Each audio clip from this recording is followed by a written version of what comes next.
তো আমরা এখন কোড দেখি।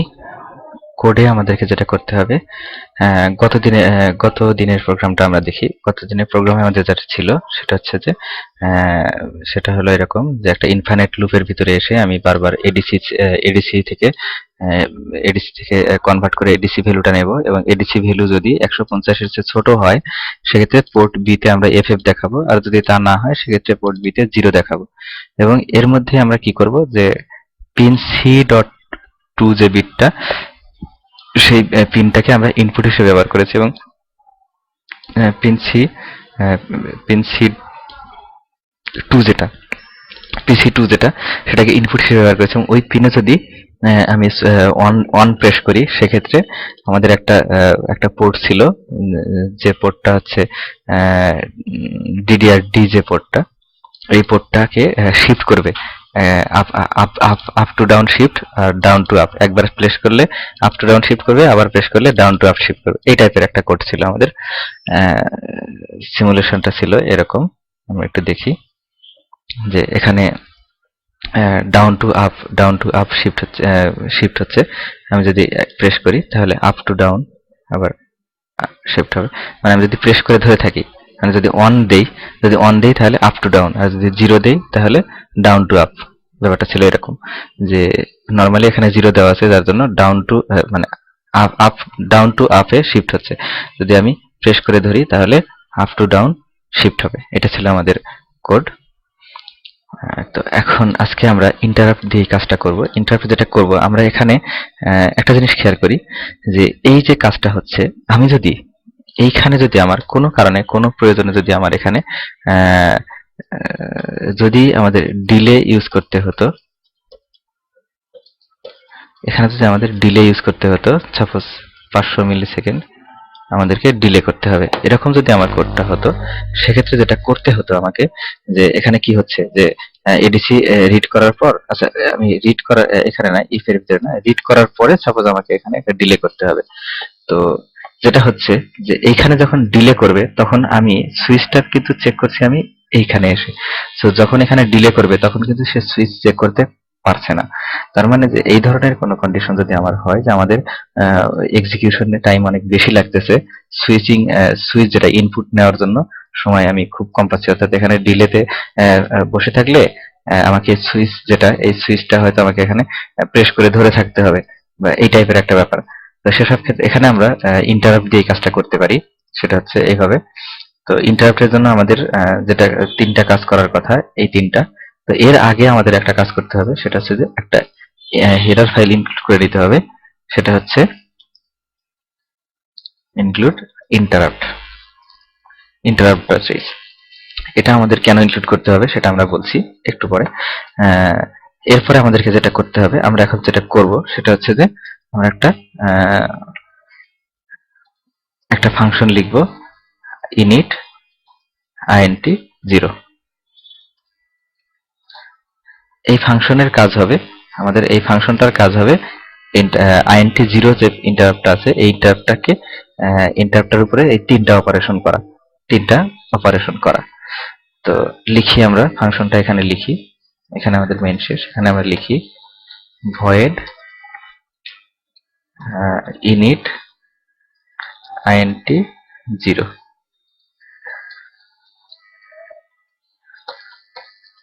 আচ্ছা, শুরুতেই আমরা যেটা করব সেটা হচ্ছে এইটা একটা ম্যাক্রো, এটাকে কল করে দেব।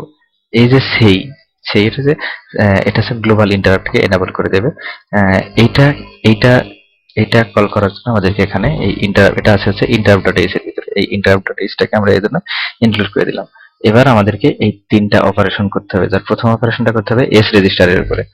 সো আমরা এখানে আসি, এই আমাদের ফাংশন, এখানে আসি যে S S S register or equal to, কি অপারেশন করতে হবে এস রেজিস্টারের উপরে, এস রেজিস্টারের আই বিট যেটা আছে সেটাকে সেট করে দিতে হবে। এস রেজিস্টারের আই বিট যেটা আছে এটাকে গ্লোবাল ইন্টারাপ্ট এনেবল সেট করে দিতে হবে। এটা হচ্ছে 7th বিট। সো এখানে আমরা লিখবো যে শুধু আই লিখলেই হবে। এস রেজিস্টারের আচ্ছা 1 কোন জায়গায় আই, ব্যাস। আচ্ছা, এরপর যেটা করতে হবে, এরপরে যে কাজটা করতে হবে সেটা হচ্ছে যে MCU CR। তো আমরা এখানে লিখি MCU CR or equal to কি কাজ করতে হবে MCU CR এ আমরা দেখে আসি যে MCU CR আমাদের যেটা করতে হবে, যেহেতু আমরা int0 ইউজ করছি, সো int0 এর যে ইনপুট সেন্স যেটা সেটাকে সেট করে দিতে হবে। তো চার ধরনের আমরা করতে পারি। যে আমরা যদি চাই যে লো লেভেলে ইন্টারাপ্ট ঘটাবো, সেক্ষেত্রে একটা, যদি লজিক্যাল চেঞ্জে একটা, আর ফলিং এজ রাইজিং এজ একটা। তো আমরা ধরে নিলাম যে আগে থেকে হাই করা থাকবে, যখন লো করে দেব, যখন আচ্ছা আগে থেকে, আচ্ছা আমরা ধরে নিলাম যে আমরা যেটা করবো সেটা হচ্ছে ফলিং, আচ্ছা রাইজিং এজে আমরা ইন্টারাপ্ট জেনারেট করব। অর্থাৎ int1 টা নরমালি 0 থাকবে, যখন আমরা রাইজ ভ্যালু পিডের ইনপুটটা যখন রাইজ করবে, ঠিক এজে ইন্টারাপ্টটা ঘটবে। তো আমাদের কি করতে হবে, ISC11 এবং ISC10 দুটো বিটকেই সেট করে দিতে হবে। তো আমরা এখানে লিখে দিই যে ISC11 এটাকেও সেট করে দিতে হবে। আর একটা হচ্ছে 1 শিফটেড ISC,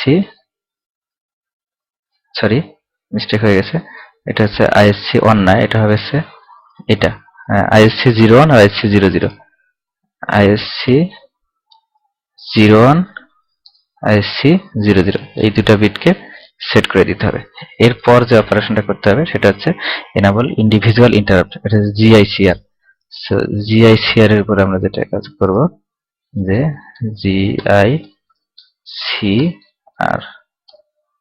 GICR এইটা হবে। GICR এ আমাদেরকে যেটা করতে হবে সেটা হচ্ছে যে INT0 টাকে এনেবল করে দেবো। সো INT0 বিটটা হচ্ছে 6th বিট, অর্থাৎ INT0 বিট। সো আমাদের এখানে লিখে দিতে হবে যে 1 লেফট শিফটেড INT0। আমাদের ইন্টারাপ্টের কাজ শেষ। এখন আমরা যেটা করব, জাস্ট মেইনের ভিতরে এসে আমি এখানে ওই ফাংশনটাকে কল করব, init INT0। এই ফাংশনটাকে আমি এখান থেকে কল করব। এবার একটা জিনিস খেয়াল করি যে আমরা বলেছিলাম যে এই যে আমি init INT0 ফাংশনটাকে কল করে দিলাম। এখন কি হবে যে আমার প্রোগ্রাম যেখানেই থাকুক না কেন, যখনই আমার INT0 যে পিনটা আছে, INT0 এর জন্য যে ইনপুট পিনটা আছে, INT0 এর জন্য পিন 16 নাম্বার পিন, এই পিনে যখনই রাইজিং এজ আসবে, তখনই আমার প্রোগ্রাম সাপোজ এই ডিলেতে অবস্থান করছিল, সে এই ডিলে থেকে এখানে হল্ট করবে, হল্ট করে একটা ইন্টারাপ্ট সার্ভিস রুটিনে যাবে। সো ইন্টারাপ্ট সার্ভিস রুটিনটা আমাদেরকে লিখে দিতে হবে। এই ইন্টারাপ্ট সার্ভিস রুটিনটা আমরা যেভাবে লিখবো সেটা হচ্ছে এইরকম। প্রথমে লিখবো ISR ব্র্যাকেটের ভিতরে যে ভেক্টরের নাম, ভেক্টরটা হচ্ছে যে প্রত্যেকটা ইন্টারাপ্টের জন্য এক একটা ভেক্টরের নাম আছে। এটা আমরা এভিআর লাইব্রেরি যে ওয়েবসাইটটা আছে, এখানে আমরা পাবো, লিস্টটা পাবো। যেমন প্রত্যেকটার জন্য আছে এখানে যে এডিসির জন্য এডিসি ভেক্টর, এবার কোন কন্ট্রোলারের জন্য ভেক্টরের নামটা কি সেটা এখানে বলে দেওয়া আছে। যেমন INT0 ভেক্টর, এটা হচ্ছে আমাদের ATmega32 এর জন্য, এক্সটার্নাল ইন্টারাপ্ট 0 এর জন্য ওই ভেক্টরটার নাম হচ্ছে INT0 ভেক্টর। সো আমরা এখানে লিখে দেবো INT0 ভেক্টর, এবং থার্ড ব্র্যাকেটে এইখানে আমরা যা কিছু লিখে দেবো সেটাই হবে হচ্ছে আমার ওই ইন্টারাপ্টের কাজ। তো আমাদের ইন্টারাপ্ট যেটা হয়, ইন্টারাপ্টের কাজটা হবে যে ডামির ভ্যালু 0 না নন 0 এটা চেক হওয়া। তো আমি যদি ওইখানে গিয়ে আমার এখানে যে ডামিটা ডিক্লেয়ার করছি, আমি এই ডামির ভ্যালুটাকে যদি আমি ওখানে 0 আর নন 0, সাপোজ এখানে আগে থেকে 0 বলা থাকবে, আমি জাস্ট একবার আমি যদি রাইজিং এজ দেই, তাহলে এখানে এসে ডামিটাকে চেঞ্জ করে দেব। ঠিক আছে? তো আমি যদি এরকম করি যে dummy exclusive or equal to 0xFF, তাহলে যে ঘটনাটা ঘটবে, ও আগে থেকে 0 থাকলে অন হয়ে যাবে, অন থাকলে 0 টগল করবে। সো আমার এই কন্ডিশনটা তখন টগল করবে। সো আমি এইটা আমার চেক করার আর দরকার নেই, এই অংশটা আমার চেক করার আর দরকার নেই। সো আমি যদি শুধু দেখি যে ডামির ভ্যালুটা কি, ডামির ভ্যালুটা জিরো, ডামি হট, ডামি যদি আহ, ডামি যদি ট্রু হয়, মানে জিরো যদি হয় তাহলে একটা এক্সিকিউট করবে, আর যদি নন জিরো হয় তাহলে একটা এক্সিকিউট করবে। সো এখানে আমার ইন্টারাপ্ট সাবরুটিনে এসে জিরো যদি থেকে থাকে তাহলে নন জিরো হবে, আর নন জিরো থাকলে জিরো হবে। এটা কিভাবে হচ্ছে এটা আমরা ফার্স্ট লেকচারে আলোচনা করেছি, সো এটা আমি এখন আর বলবো না। কারো যদি কেউ যদি ভুলে গিয়ে থাকে তাহলে ফার্স্ট লেকচারটা দেখে নিলে ব্যাপারটা ক্লিয়ার হয়ে যাবে। এখন একটা জিনিস খেয়াল করি, যে এই যে ডামি ভেরিয়েবলটা এটা ডিক্লেয়ার করা আছে যে আমার মেইনের ভিতরে। সো মেইনের স্কোপটা হচ্ছে এই পর্যন্ত, এই পর্যন্ত। সো যখন মেইন থেকে বের হয়ে যাবে, আইএসআর ইন্টারাপ্ট সাবরুটিনে যাবে, সো এই ডামিটাকে তো খুঁজে পাবে না। সো আমরা যেটা করব, এই ডামি যে ভেরিয়েবলটা আছে এটাকে আমরা গ্লোবাল হিসেবে ডিক্লেয়ার করব, এটাকে আমরা গ্লোবালি ডিক্লেয়ার করব, এখানে ডিক্লেয়ার করব। ঠিক আছে, এটা হচ্ছে আমাদের ইন্টারাপ্টের জন্য কোড। আর এই যে আইএসআর যে আইএনটি জিরো ভেক্ট, এটাও কিন্তু আমার এই যে ইন্টারাপ্ট যে হেডার ফাইলটা আছে এর ভিতরে ডিফাইন করা আছে। সো এই দুইটা কারণে, একটা হচ্ছে আমার সেই, আর একটা হচ্ছে আইএসআর এর যে ইন্টারাপ্ট ভেক্টর, এই দুটার জন্য আমাদেরকে ইন্টারাপ্ট ডট এইচ এই ফাংশনটাকে কল করতে হবে। তো এখন আমরা যেটা করব সেটা হচ্ছে যে প্রোগ্রামটা কম্পাইল করব, কম্পাইল করে এটাকে আমরা রান করে দেখব যে আসলে কি হচ্ছে। তো প্রথমে আমরা আগে উইনেভিয়ার এটাকে কম্পাইল করে নিই।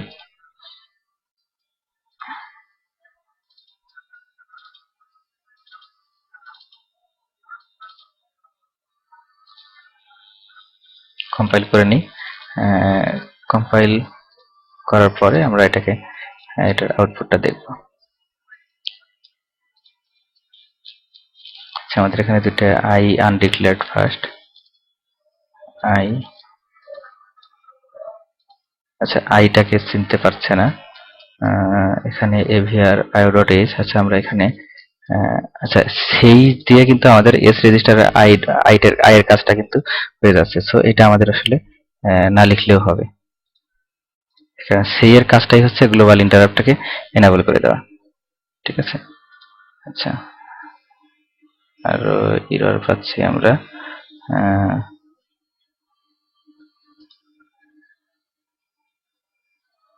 ও সরি, এখানে একটা বেশি হয়ে গেছে, এটা আমাদের খেয়াল করিনি।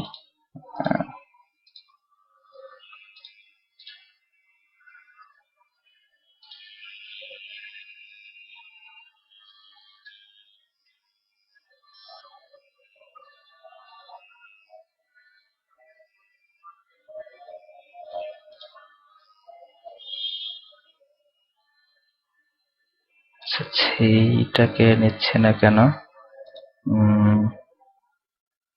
এখানে ইররটা কোথায়?